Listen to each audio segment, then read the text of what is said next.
చైతన్యంతో కనెక్ట్ అవుతూ జగద్గురువైన శ్రీకృష్ణ పరమాత్మ యొక్క శక్తి స్థితి జ్ఞానాలను తీసుకుంటూ శివపార్వతుల యొక్క తత్వాన్ని చక్కగా అవగాహన చేసుకునే ప్రయత్నంలో ఉన్నాం మనం మాస్టర్స్. అలాగే కామం ఉంది అక్కడ, కోపం ఉంది అక్కడ, ద్వేషం ఉంది అక్కడ, ఆ మనిషికి సంబంధించినవన్నీ ఉన్నాయి అక్కడ. బుద్ధుడు ఓ మనిషి, కానీ సర్వోత్కృష్టమైన ఎదుగుదలను ఆయన పొంది ఉన్నాడు. ఆయన అయిపోయాడు ఓ పద్మం. బురదమట్టిని మీరు గుర్తించలేరు.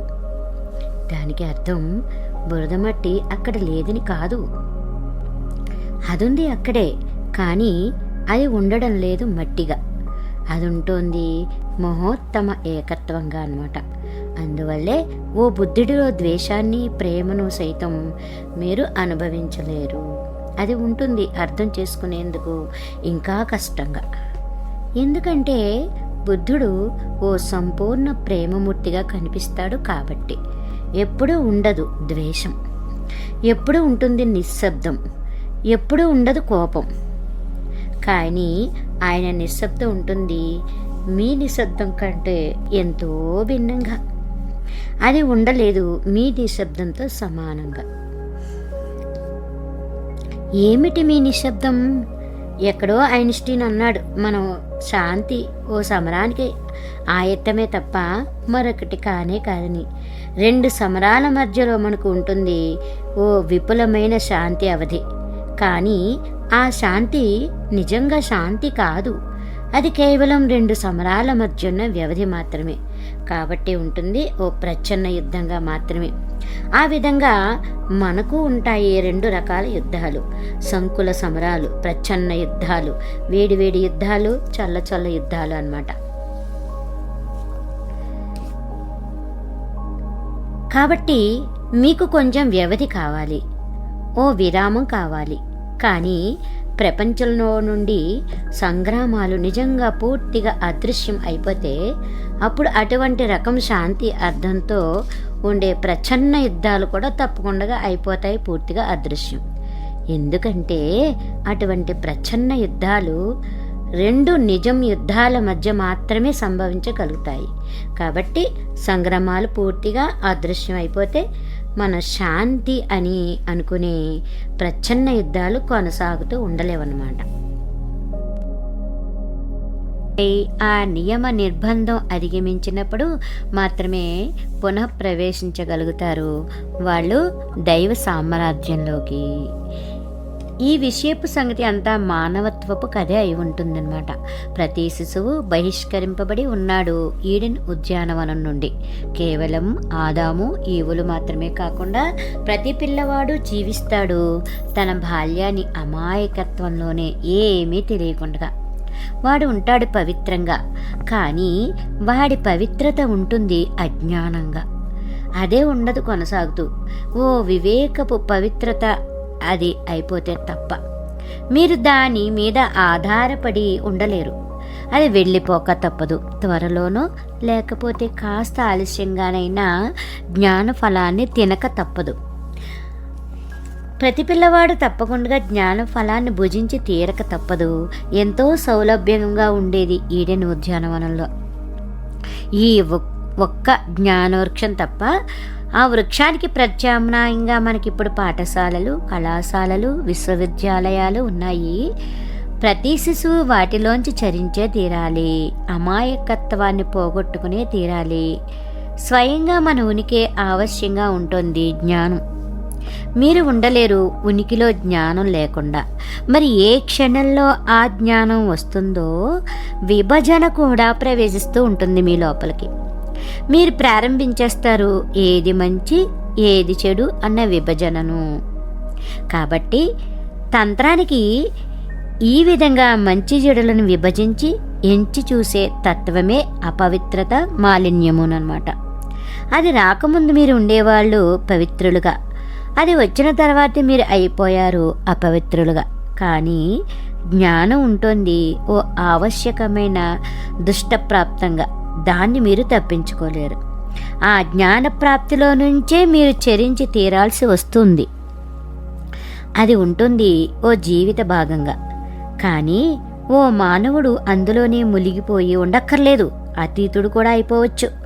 ఆ జ్ఞాన అతిగమనం మిమ్మల్ని మళ్ళీ పవిత్రులని అమాయకులని చేసేస్తుంది. విభజనలకు ఏ అర్థమూ ఉండనప్పుడు, మంచి చెడులను ఎంచి చూసే జ్ఞానం అక్కడ ఉండకపోయినప్పుడు మళ్ళీ మీరు దర్శిస్తారు ప్రపంచాన్ని అమాయకపు ధోరణితో అన్నమాట. లావోట్జు అంటాడు, ఒక అంగుళం విభజనతో స్వర్గాలు నరకాలు అయిపోతాయి దూరం. అంటే అవిభాజ్య తత్వతే ఓ ఋషి మానసం. ఏ విభజనలు లేని మనస్సుతో ఉండాలి మనము. ఓ ఋషికి తెలియదు ఏది మంచో ఏది చెడో. ఆ ఋషి ఉంటాడు చిన్న పిల్లవాళ్లను పోలకుండా కూడా, ఎందుకంటే ఆ విభజనను ఆయన తెలుసుకుని ఉంటాడు కాబట్టి. ఆయన ఈ విభజనలో అంటే మంచి చెడు సుఖదుఖాలు అలాగా ఆ విభజన అన్నమాట. ఈ విభజనలో నుంచే చెరించి తరించాడు కనుక దానికి అతీతుడుగా అయిపోయాడు. ఆయనకి చీకటి వెలుగులు తెలుసు, కానీ ఇప్పుడు ఈ రెండింటికి ఆయన అయిపోయి ఉన్నాడు అతీతుడు. ఇప్పుడు ఆయన వెలుగును చీకటిలో భాగంగాను, చీకటిని వెలుగులో భాగంగాను చూస్తూ ఉంటాడన్నమాట. ఇప్పుడు ఆయనలో ఏ విభజనలు లేవు. ఒక ఋషికి ఉండే మానసం గురించి చెప్తున్నారు మాస్టర్స్. ఇది చీకటి వెలుగు రెండూ ఒకటి అయిపోయి ఉంటుంది ఆయనకు, ఒకే సంభవంలోని కోణాలన్నమాట. ఇప్పుడు ప్రతి విషయాన్ని ఆయన ఏకత్వంలోని కోణాలలాగానే దర్శిస్తాడు కదా. ఎంతటి ధ్రువాంతరాలుగా అది ఉన్నప్పటికీ అది రెండుగా ఉండదు, రెండు కాదు. జీవితము మృత్యువు, ప్రేమ ద్వేషము, మంచి చెడు సర్వస్వము ఒకే సంభవంలోని శక్తిలోని భాగాలే కదా.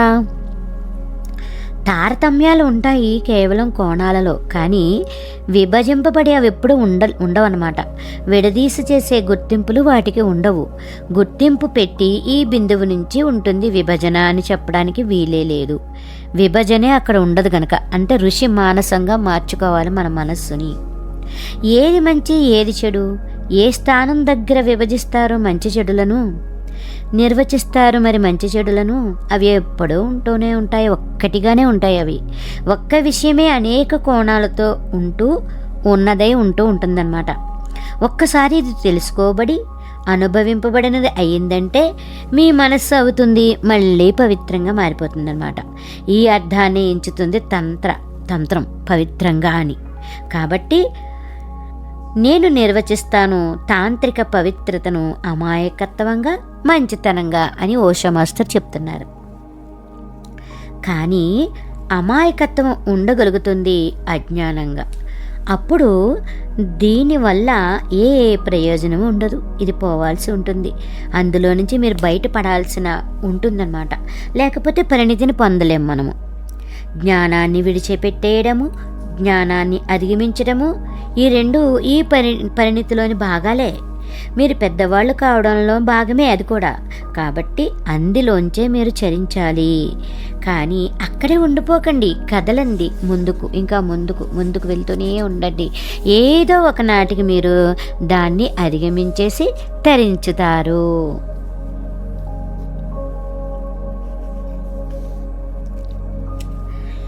కన్ఫ్యూజియస్ లావోట్జు వద్దకు వెళ్ళాడు. లావోట్జు మనసు ఉంటుంది ఓ తాంత్రిక సంప్రజ్ఞతను పొందిన ఋషి మనసులాగనమాట. ఆయనకు ఏనాడు తంత్రం అన్న పదాన్ని గురించి కూడా తెలీదు. ఆ పదానికి ఏ అర్థమూ లేదు ఆయనలో. ఆయనకు ఏ తంత్రాల గురించి తెలియదు. కానీ ఆయన మాట్లాడిన ప్రతి మాట ఓ తంత్రంలాగే ఉంటుందన్నమాట. కన్ఫ్యూజియస్ మనస్సు మన మనస్సులకే ప్రాధాన్యత నిత్యం వహిస్తూ ఉంటుంది. ఆయన ఉంటాడు సమస్త మానవాళి మానస ప్రతినిధిగా ఉన్నాడనమాట. ఆయన ఎప్పుడూ మంచి చెడుల గురించే, ఏది చెయ్యాలి ఏది చేయకూడదు వంటి విషయాల గురించే ఆలోచిస్తూ ఉంటాడనమాట. ప్రతి విషయాన్ని న్యాయాలతోనూ ఆయన ఎంచి చూసేవాడు. మహా విషయ న్యాయానువర్తి అనమాట ఆయన లావోట్జు వద్దకు వెళ్ళాడు. ఆయనను దర్శించేందుకు అడిగాడు లావోట్జు, ఏది మంచి, మానవుడికి ఏది ఆచరణీయం, ఏది చెడు, స్పష్టంగా దీన్ని వివరించి చెప్పండి అని. అప్పుడు లావోట్జు అన్నాడు, నిర్వచనాలు ఓ అయోమయాన్ని సృష్టిస్తాయి. ఎందుకంటే నిర్వచించటం అంటే ఇది ఇది అని, అది అది అని విభజించటమే. కాబట్టి మీరు విభజించి అంటారు ఆ అను, ఆ అని, కా కాని, ఆను ఆని అంటారు, కాను కాని అంటారు. అప్పటికే మీరు విభజించేసి ఉన్నారు. మీరు అంటారు కా ఆ కాగా ఉండలేదని, మరి కాగా ఉండలేదు కదా. అప్పుడు ఓ విభజననే మీరు సృష్టించేసి ఉంటారు, ద్వంద్వత్వాన్ని సృష్టించేసి ఉంటారు. కానీ సృష్టి ఉనికి ఉంటుంది ఏకత్వంలో. ఆ భగవంతుడు ఎప్పుడు కూడా సృష్టి సూత్రాలన్నీ ఏకత్వంలోనే ఉంటాయన్నమాట. ఎప్పుడు కా అయిపోతూ ఉంటుంది, ఎప్పుడు కాలోకే కదులుతూ ఉంటుంది అనమాట. అంటే జీవితం ఎప్పుడు అయిపోతూనే ఉంటుంది మృత్యువుగా. జీవితం ఎప్పుడు మృత్యువులోకే కదులుతూ ఉంటుంది. కాబట్టి మీరు ఎలా నిర్వచించగలుగుతారు? బాల్యం కదులుతూ ఉంటుంది యవ్వనంలోకి, యవ్వనం కదులుతూ ఉంటుంది వృద్ధాప్యంలోకి, స్వస్థత కదులుతూ ఉంటుంది అస్వస్థతలోకి, అస్వస్థత కదులుతూ ఉంటుంది స్వస్థతలోకి. కాబట్టి ఎక్కడ చేయగలుగుతారు అందులో ఓ విభజన ఉండే బిందు స్థానాన్ని? ఎలా చేస్తారు దాన్ని వేర్వేరుగా అని అడుగుతున్నారన్నమాట. జీవితం ఉంటుంది ఓ ప్రవాహంగా. ఏ క్షణంలో మీరు నిర్వచిస్తారో ఆ క్షణంలోనే అది అయిపోతుంది గందరగోళంగా. ఎందుకంటే నిర్వచనాలు మృతి చెందినవిగా, జీవితం సజీవ ప్రవాహంగా ఉంటుంది కనుక. కాబట్టి నిర్వచనాలు ఎప్పటికీ తప్పులే రావచ్చు అంటారు. నిర్వచనాలు అసత్యాన్ని సృష్టిస్తాయి. కాబట్టి దేన్ని కూడా నిర్వచించకండి, చెప్పకండి ఏది మంచిదని ఏది చెడుదని. కాబట్టి కన్ఫ్యూజియస్ అన్నాడు, ఏం చెప్తున్నారు మీరు? అప్పుడు ఎలా ప్రజలను అనుసరింపచేయడం, వాళ్ళకి మార్గదర్శకం వహించడం ఎలా? మరి ఎలా నేర్పగలుగుతారు వాళ్ళకి? ఎలా ఉంచగలుగుతాం వాళ్ళను నైతికంగా మంచిగా? లావోడ్జు అన్నారు, ఎప్పుడు ఎవరైనా మరొకరిని మంచివాళ్ళుగా చెయ్యాలని ప్రయత్నిస్తారో అప్పుడది నా దృష్టిలో పాపమే. మీరెవరు వాళ్ళని నడిపించడానికి? ఎవరు మీరు మార్గదర్శకం వహించడానికి? ఎంత ఎక్కువ మంది మార్గదర్శకులు ఉంటారో అంత ఎక్కువ గందరగోళమే అక్కడ ఉంటుంది. ప్రతి ఒక్కరిని వాళ్ళ మానాన్న వాళ్ళను వదిలిపెట్టేయండి. ఎవరు మీరు? ఏ విధింపబడే న్యాయాలు క్రమశిక్షణలు అక్కర్లేదు.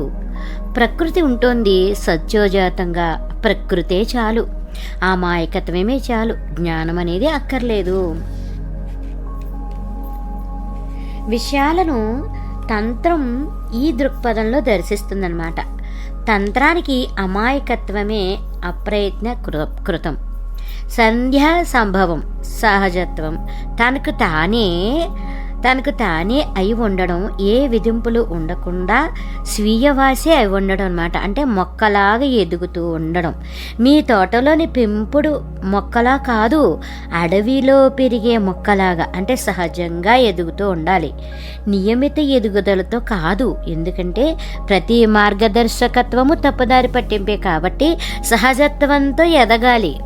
ఆత్మపరంగా అనిర్దేశితంగా, అరక్షితంగా, అనాదర్శితంగా, అప్రేరితంగా, కానీ సహజంగా ఎదుగుతూ ఉండాలి మనం. అంతేకాని ఆరక్షితంగా ఉండకూడదనమాట.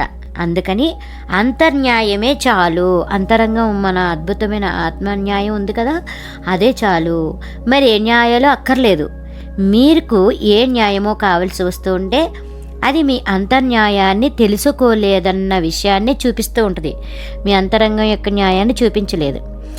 దాంతో మీ కలయికను మీరు పోగొట్టుకున్నారు, ఆత్మతో కలయికను పోగొట్టుకున్నారు. కాబట్టి నిజమైన ఆత్మన్యాయం ఓ విధింపు అయి ఉండదు. ఆ ఆత్మన్యాయం మళ్ళీ పునఃప్రాప్తింప చేసుకుంటూ ఉంటుంది. తన తుల్యతను, పునఃప్రవేశాన్ని పొందుతూ ఉంటుంది. తన కేంద్రంలోకి పునఃప్రవేశిస్తూ ఉంటుంది, స్వీయ గృహంలోకి. ఈ విధంగా మీరు పునఃప్రాప్తించుకుంటారు మీ న్యాయాన్ని అన్నమాట. మళ్ళీ మనం మీకు నేర్పిస్తే తప్ప, మంచితనాన్ని, సన్మార్గాన్ని, సద్వర్తనను మీకు నేర్పించితే తప్ప మంచిగా వాళ్ళుగా మీరు ఉండలేరని బలవంతంగా మంచితనాన్ని మీలో బాహ్యంలో నుండి నియమిస్తే, ప్రతిష్ఠిస్తే తప్ప సత్ప్రవర్తన మీలో సంభవించే ఏ అవకాశము లేనే లేదని. కాబట్టి పూజారులకు, మతవర్తనులకు నైతికులకు మీరు సహజంగానే చెడ్డవాళ్ళు. ఓ మంచితనం బాహ్యంలోంచి బలవంతంగా ఓ క్రమశిక్షణగా విధింపబడి తీరాలి. మీరుంటున్నారు అతలకుతలంగా ఓ నిర్దిష్ట క్రమాన్ని వాళ్ళు పట్టుకొచ్చి మీలో ప్రతిష్ఠించి తీరాలి. వాళ్ళే పట్టుకొస్తారు ఓ క్రమతను. మరి వాళ్ళు ఈ ప్రపంచాన్ని భ్రష్టు పట్టించేసి ఓ అయోమయంగా ఓ పిచ్చి కొంపగా తయారు చేసి ఉన్నారు. ఎందుకంటే శతాబ్దాల తరబడి వాళ్ళు శాసిస్తూనే, క్రమశిక్షణను శతాబ్దాల పర్యంతము విధిస్తూనే ఉన్నారు. కాబట్టి ఎంత ఎక్కువ వాళ్ళ బోధలు సాగాయంటే వాటిని విన్నవారికి పిచ్చి పట్టేసినంత అయిపోయిందనమాట. అందుకనే తంత్రం ఉంటుంది, ప్రతి మనిషి మంచివాడిగానే జన్మిస్తాడని, మంచితనమే మీ సహజం అని. అదే సత్యం. మీరు ఇప్పటికే మంచివాళ్ళు. మీకు కావాలి ఓ అద్భుతమైన మార్గదర్శనం, ఓ అద్భుతమైన ఎదుగుదల. ఏ విధింపులు మీకు అక్కర్లేదు. ఎందువల్లంటే ఏది చెడ్డదిగా స్వీకరింపబడదు. ఒకవేళ అక్కడ కోపం ఉంటే, అక్కడ కామం ఉంటే, అక్కడ ఈర్ష్య అసూయలు ఉంటే తంత్రం అంటుంది అవి కూడా మంచివే అని. మీలో ఉన్న ఏకైక లోపం మీ కేంద్రంలో మీరు స్థితిలై ఉండకపోవడమే.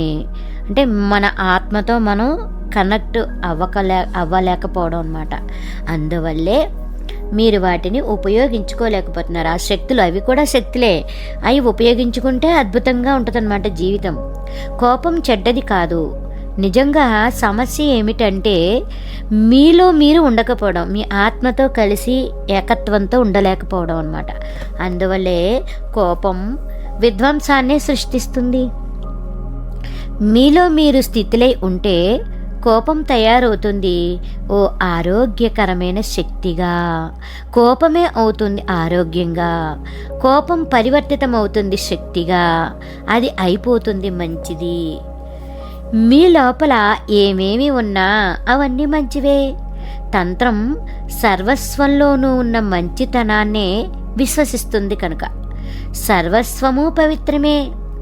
ఏదీ కాదు అపవిత్రం, ఏదీ కాదు చెడు. తంత్రానికి దుష్టబోధం ఉండదు. కేవలం దివ్యమైన ఉనికి మాత్రమే ఉంటుందన్నమాట. మతాలు ఉండలేవు దుష్టబోధం ఉండకుండా. వాటికి ఉండాలి ఓ దేవుడు, ఓ దుష్టబోధం కూడా. కాబట్టి అపోహపడి దారి తప్పిపోకండి. వాళ్ళ దేవాలయాల్లో దేవుడి విగ్రహాలు మాత్రమే మీకు కనిపిస్తూ ఉంటే ఆ దేవుడి విగ్రహాల వెనకాలే దక్కుని ఉంటుంది దుష్టబోధం. ఎందుకంటే దుష్టబోధం ఉండకపోతే ఏ మతానికి ఉనికి ఉండదు కనుక. ఈ జిత్తుల మారి మనసు చేస్తుంది పరిష్కారాన్ని అన్నమాట. మాటలతో చేస్తూ ఉంటుంది మతానికి సేవ, చెప్తూ ఉంటుంది మత పెద్దలకు మిమ్మల్ని మేము అనుసరిస్తున్నాము అని మన మనసు. కానీ తను చేయాలనుకున్న పనులు మాత్రం తను చేసుకుంటూ పోతుందన్నమాట. మీరు కోపాన్ని మీరు మోసుకుంటూనే ఉంటారు, మీ కామాన్ని మీరు అనుసరిస్తూనే ఉంటారు, మీ ఈర్ష్యాసూయలు కొనసాగుతూనే ఉంటాయి. కానీ మీరు కొనసాగిస్తూనే ఉంటారు చెప్పడాన్ని. కోపం చెడ్డదని, అసూయ చెడ్డదని, కామం చెడ్డదని, అది ఓ పాపం అని చెప్తూ ఉంటారు. ఇదే మిథ్యాచారం అంటే. ప్రపంచం మొత్తం ఈ మిథ్యాచారంతోనే ఉంటుంది. ఏ మనిషి ఉండడం లేదు నిజాయితీగా. ఈ విభజనలు చేసే మతాలన్నీ వెళ్ళిపోతే తప్ప ఏ మనిషి ఉండలేడు నిజాయితీగా. వైరుధ్యాలుగానే ఈ మాటలు కనిపిస్తూ ఉండొచ్చు మీకు. ఎందుకంటే అన్ని మతాలు మానవుడి నిజాయితీగానే ఉండాలని బోధించి చెప్తూ ఉంటాయి కాబట్టి. కానీ అవే ఉంటున్నాయి కాపట్యానికి పునాదులుగా. ఏదైతే చెప్తున్నావో అదే పునాదులుగా. ఆ మతాలే చేస్తున్నాయి మిమ్మల్ని కపటాచార్యులుగా. ఎందుకంటే ఆచరించేందుకు అసాధ్యాలైన వాటినే మీకు అవి విధిస్తూ ఉంటున్నాయి కాబట్టి. అందువల్ల వాటిని ఆచరించలేకపోతున్న మీరు మిథ్యాచారులే అయిపోతారు. గుండెకు రక్త ప్రసరణకి మధ్య ఏ సంబంధం ఉంటుందో అర్థం చేసుకోవడానికి సులభంగానే ఉంటుంది. కానీ మహా కష్టంగా ప్రేమకు ద్వేషానికి ఉన్న మధ్య సంబంధాన్ని అర్థం చేసుకోవాలంటే మహా కష్టంగా ఉంటుందన్నమాట. అవి రెండు ఒక్కటే, ప్రేమ ద్వేషమును. ఎవరినైనా మీరు ప్రేమిస్తున్నప్పుడు మీరు చేస్తున్నది ఏమిటి? అది ఉంటుంది ఓ కదలికగా, ఓ శ్వాస మీలోంచి బయటికి కదులుతూ ఉన్నట్లు. ఎవరినో మీరు ప్రేమిస్తున్నప్పుడు ఏం చేస్తున్నారు? మీరు వెళ్తున్నారు ఆ మనిషిని కలుసుకోవడానికి. అది బయటికి వెళ్ళిపోతున్న ఓ శ్వాస. ఎవరినైనా ద్వేషిస్తూ మీరున్నప్పుడు ఇది ఉంటుంది వెనక్కి తిరిగొస్తున్న శ్వాసగా. మీరు ప్రేమిస్తున్నప్పుడు ఇంకో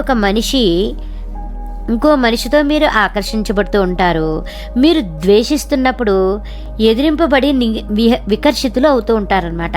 అంటే ఆకర్షణ వికర్షణలు రెండు ఒకే చలనపు రెండు కెరటాలన్నమాట. ఆకర్షణ వికర్షణలు రెండు విషయాలు కావు, రెండు ఒకటే. మీరు వీటిని విభజించలేరు ఎప్పటికీ. మీరు చెప్పలేరు మీరు ఊపిరి తీసుకోవచ్చు కానీ వదిలిపెట్టకూడదు, లేదా ఊపిరి వదిలిపెట్టేయచ్చు కానీ లోపల తీసుకోకూడదు. ఒక్కదానికి మాత్రమే మీకు అనుమతి ఉంటుంది. శ్వాసను నిరంతరంగా వదిలిపెడుతూ అయినా ఉండండి, లేకపోతే నిరంతరంగా స్వీకరిస్తూనైనా ఉండండి. ఈ రెండు చేయకండి అని ఎలా విశ్వసించగలుగుతారు మీరు? నిశ్వాసం మీకు అనుమతింపబడకపోతూ ఉంటే, ద్వేషించడానికి మీకు అనుమతి ఉండకపోతే మీరు ప్రేమించలేరు. ద్వేషంలో నుంచి ప్రేమ, ప్రేమలోంచి ద్వేషం రెండు ఒకటే శక్తులు. తంత్రం అంటుంది మేము మానవుణ్ణి సంపూర్ణంగా స్వీకరిస్తామని. ఎందుకంటే మానవుడు ఓ ఆంగిక ఏకత్వం కాబట్టి. మానవుడు ఉన్నాడు ఓ ప్రగాఢ ఏకత్వంగా. మానవుడిలో వదిలిపెట్టాల్సింది ఏదీ లేదు. మరి ఇది ఇలాగే ఉండి తీరాలి. ఎందుకంటే మానవుడు ఓ సర్వాంగ సర్వస్వపు ఏకత్వం కాకపోతే అప్పుడు ఈ సృష్టిలో ఏది సర్వాంగిక ఏకత్వంగా ఉండలేదు. కాబట్టి మానవుడు ఉంటున్నాడు సర్వాంగిక ఏకత్వపు శిఖరంగా. వీధిలో పడి ఉంటే ఓ రాతిముక్క ఉంటుంది ఏకత్వంగా, వృక్షం ఉంటుంది ఏకత్వంగా, పువ్వు పక్షి కూడా ఏకత్వాలే, సర్వస్వము ఉంటుంది ఏకత్వంగా. కాబట్టి మానవుడు ఎందుకు ఉండకూడదు ఏకత్వంగా? మరి మానవుడు ఉన్నాడు శిఖరంగా, ఓ మహా ఏకత్వంగా, ఓ మహా సంక్లిష్ట సర్వాంగిక సర్వస్వంగా. నిజంగా దేన్ని మీరు కాదనలేరు. తంత్రం అంటుంది మేము మిమ్మల్ని ఉన్నదున్నట్లుగా స్వీకరిస్తాం. అంటే దానికి అర్థం ఏ పరివర్తన జరగక్కర్లేదని కాదు, మీరు ఇంకా ఎదగక్కర్లేదని కూడా ఎదగక్కర్లేదని కాదు అర్థం. పైగా తద్విరుద్ధంగా ఎదుగుదల మూలాన్నే మేము స్వీకరిస్తున్నామనే అర్థం అనమాట. ఇప్పుడు మీరు ఎదగవచ్చు కానీ ఈ ఎదుగుదల ఉండదు ఓ ఎంపికగా. ఇది ఉంటుంది ఎంచుకోవడము ఉండని ఎదుగుదలగా అనమాట. దర్శించండి. ఓ ఉదాహరణ కోసం ఓ బుద్ధుడు జ్ఞానోదయం పొందినప్పుడు మనం అడగవచ్చు, ఎక్కడికి వెళ్ళిపోయింది అతడి కోపం? ఎక్కడికి ఆయనకు ఉండేది కోపం? ఆయనకు ఉండేది కామం. కాబట్టి ఎక్కడికి పోయింది అతని కామం? ఎక్కడికి వెళ్ళిపోయిందా మనిషి కోపం? ఎక్కడికి వెళ్ళిపోయిందా మనిషి అసూయ? ఇప్పుడు ఆయనలో ఏ కోపాన్ని మనం చూడలేము. ఆయనకు జ్ఞానోదయం వచ్చేసిన తర్వాత ఆయనలో ఏ కోపాన్ని మనం గుర్తించలేమన్నమాట. అలాగే ఓ పద్మంలో బురదను మీరు గుర్తించగలుగుతారా? ఆ బురదలో నుంచే కదా పద్మ ఆవిర్భవిస్తోంది.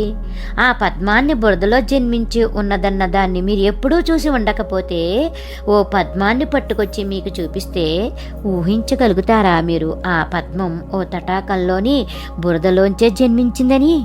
అంత అందమైన పద్మం వికారమైన బురదలో జన్మించడమా? ఆ పద్మంలో ఎక్కడైనా మీకు కనిపిస్తుందా బురద? అది ఉంటుంది అక్కడే, కానీ పరివిత్తమై ఉందన్నమాట. ఈ పద్మపు సువాసన ఆ బురదలోంచే వస్తుంది మాస్టర్స్. ఈ పద్మాన్ని మళ్ళీ మీరు ఆ బురదలోనే దాచిపెట్టేస్తే కొద్ది రోజుల్లోనే అది అదృశ్యమైపోతుంది తన తల్లిలోకి. అప్పుడు కూడా ఆ పద్మ ఎక్కడ వెళ్ళిపోతుందని మీరు చెప్పలేరు. ఈ ఎక్కడికి వెళ్ళింది, ఎక్కడుంది, దాని పరిమళం ఎక్కడున్నాయి ఆ అందమైన దళాలు మనం చెప్పలేం. ఓ బుద్ధుడిలో మిమ్మల్ని మీరు గుర్తుపట్టలేరు, కానీ మీరు అక్కడ ఉంటారు సహజంగానే. మరో మహోత్తమ తలలో పరివర్తితులైపోయి.